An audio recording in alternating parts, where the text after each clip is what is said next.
least 3 other ingredients in Weiler's cubes: hydrolyzed corn gluten protein, autolyzed yeast extract, and hydrolyzed soy protein are sources of free glutamic acid, or one of its salts.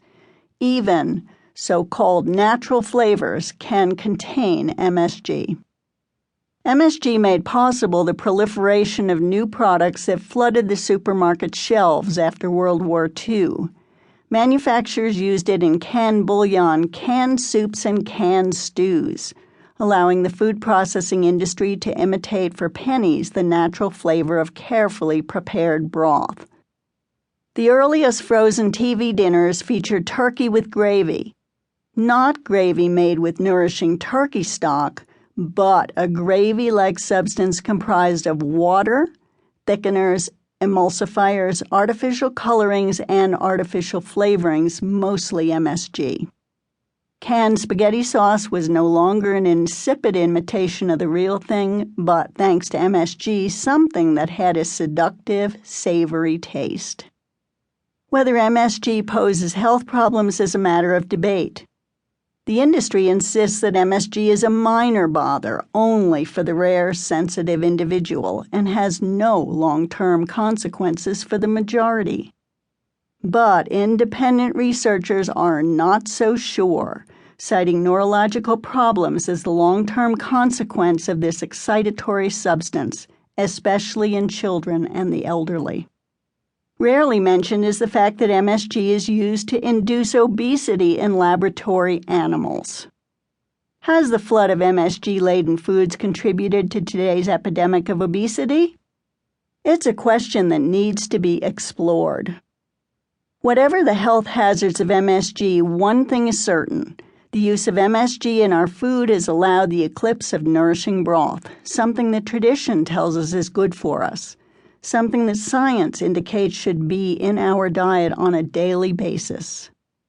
Before processed foods, cooks use broth to make soups, stews, sauces, and gravies. Broth made these foods taste good, and everyone enjoyed the health benefits whether they were aware of them or not. MSG and its many cousins used in processed food have allowed cooks to forget valuable broth-making skills. 1 can of Campbell's cream of mushroom soup makes a casserole, skill in making cream sauce with chicken broth not required.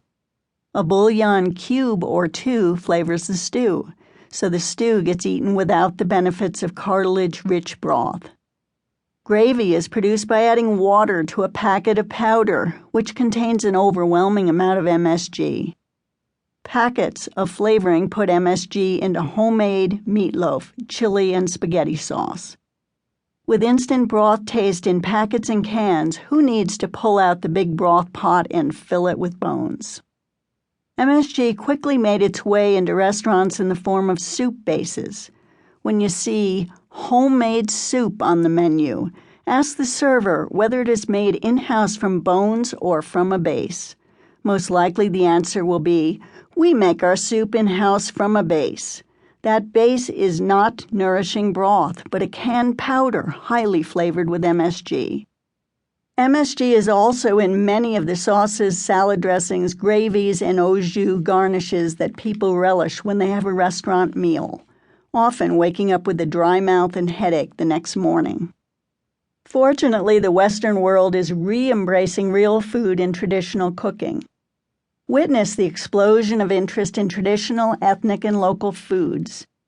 And nothing characterizes ancestral food as much as nourishing broth, the simmering stock pot, and broth-based soups, stews, gravies, and sauces.